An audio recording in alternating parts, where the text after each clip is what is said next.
Hi, my name is Cheryl Grindle.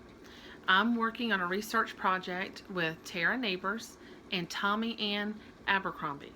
Our topic was to look at the integration of technology into reading in the primary grades of kindergarten through third grade to see what the impact would be. We started out with several focus questions to look at. We looked at the definitions and descriptors of technology integration. We looked at the characteristics of the students that participated in the different programs that we looked at during our literature review. We noticed that most of the students that were in the reviews that we looked at came from low to middle low income levels. Several were in what would be classified as a Title I school setting. We also looked at the reading outcomes from using technology in the classroom and throughout the school, and all of our outcomes were very positive. So what we wanted to look further into is what kind of programs are available to be used in the school system that many counties have already purchased, so we already have those resources available to us. A couple of them that we use in the school where I work at is Coweta County. I teach kindergarten there. We use different programs such as Reading Eggs, which helps with phonics, helps with sight words, letter recognition, sound recognition. It helps on all those levels, and it's geared more towards each individual student. The student will take a beginning assessment, which will give you a baseline, and then it will move them where they need to be in the program. And I'm going to pull up on my iPad, not my iPad, sorry, my Chromebook. In my classroom, we all have 8 Chromebooks for our kids to use. They stay at school. So I have the site there if you can see it, and I will show what it looks like from a student's point of view. And when the students come in, it's very user-friendly. They go on and they find their name, and they click on their name, and I will pick one of my students on there from this past year. And when they get on the program, they've already taken their pre-assessment, and it gives them, like, this is one of my students, it shows where he's going. He is able to pick where he wants to be from what's available. And many times I will send them straight to doing a driving test, which is just a quick review, or they can go to lessons, and they can go through and they can pick, and they earn their little eggs as they're going through. The great thing about this program here is it keeps up with the data as the child progresses. So it's really good to be able to pull information off of for different meetings to go to, parent conferences. It just shows that progression that student's making. It also pulls up any weak areas that they may have. So when you're planning your small group instruction, you can go through and see what weaknesses and build your small groups for that week or 2 weeks on what skills that student needs. So Reading Eggs is a great program to use. It's not that expensive to use. Our school buys it just for our school. I know several in the county use this program because of how user-friendly it is, and the cost is not that much. This program we do just through the school. The kids don't do this one at home. We do have another program that we use, and that is the RAS Kids, and I teach in Coweta County, so everybody in Coweta County has access to RAS Kids, everybody in elementary school. But in kindergarten, it will look for the student kind of like that right there. They can log on to their site. Again, I'll just pick one of my students, and I will put in the password so you can see what it looks like. What I like about this program, again, is individualized. So a student who needs a little help, they may be struggling in certain areas, you can go in and you can pick what you want them to do. On the teacher's page, you are able to go in and assign different assignments. If you want a student to do a reading passage so you can check for fluency, you can do that, and you can actually hear that passage. It's great when you have parents come in. They can listen to their child's assessment as well and hear them reading. Also, when you make these assignments, the kids can do these at home. I do them both ways, at home and at school.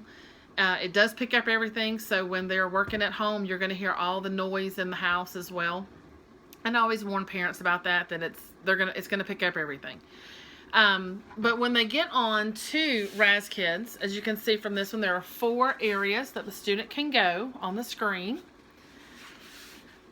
And you've got flight check, which is where you have made, as a teacher, you have assigned them something, whether it is an assignment you have found directly from this site, or you can even create your own individual assignments and put them in there. So my kids would always know to go to their flight check first.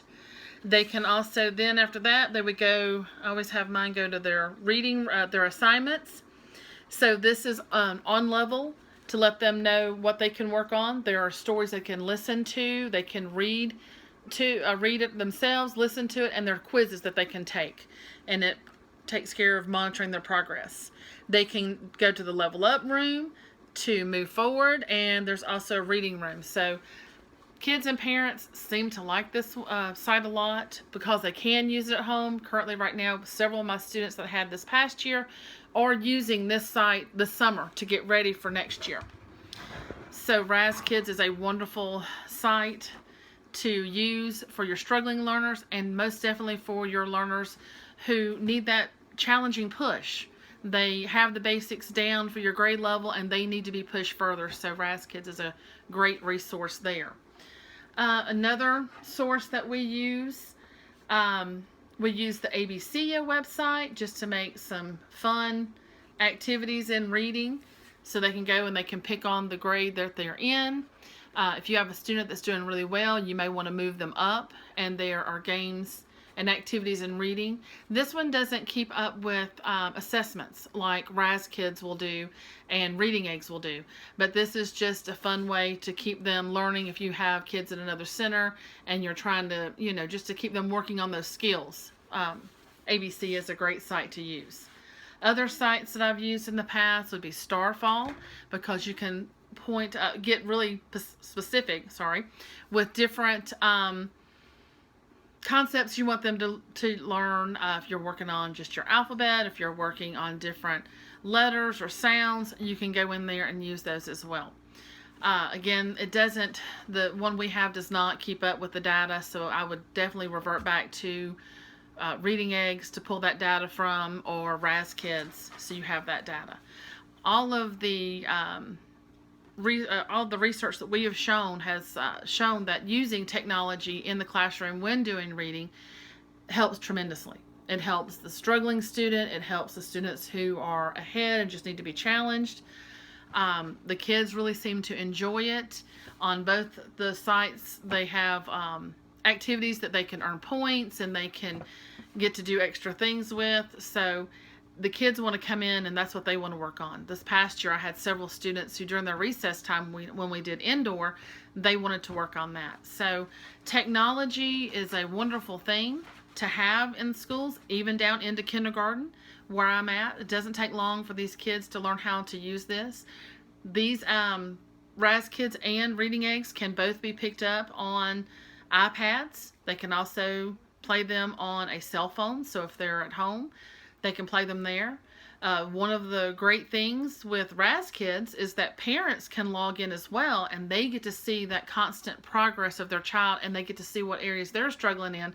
So it helps to pull in parents more into that teacher conference to go over where a child is struggling and where they need to do more work. So at our school, we all have a pacing guide starting this year in Coweta County, and I'm working on that team with kindergarten, and we are taking the Raz Kids site we've been working over the summer to hyperlink activities to the pacing guide, so teachers who are coming in, especially new teachers, they don't have to go out and try to find this information. They can pull up their pacing guide and the information will be right there, and it'll be hyperlinked in, so they'll know what activities that they can use to teach different skills that they're trying to teach.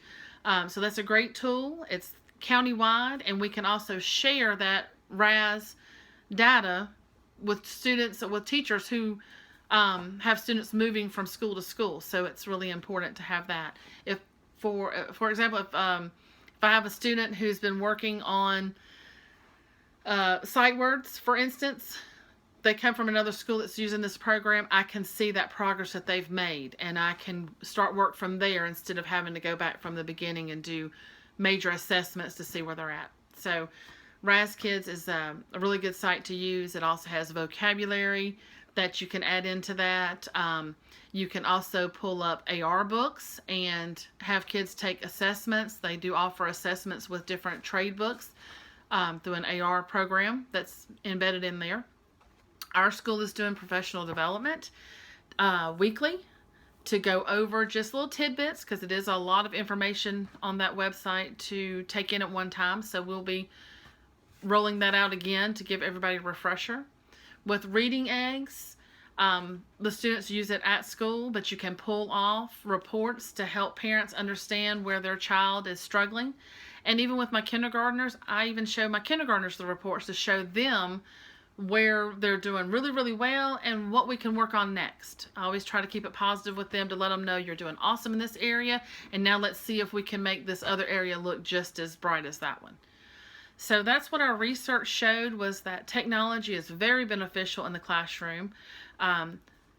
Doesn't matter the income status, all these kids can benefit. It helps out low children, it helps out high children, and it helps out the teacher in planning, because you can get your groups down to a small group setting so you can work on individual skills while you have students working on the computer at their own pace. So that is what our program is about, and for future workshops, I would do them in professional development sessions so that it's small group and that teachers could ask questions and actually work through the programs during those sessions to learn more. Thank you.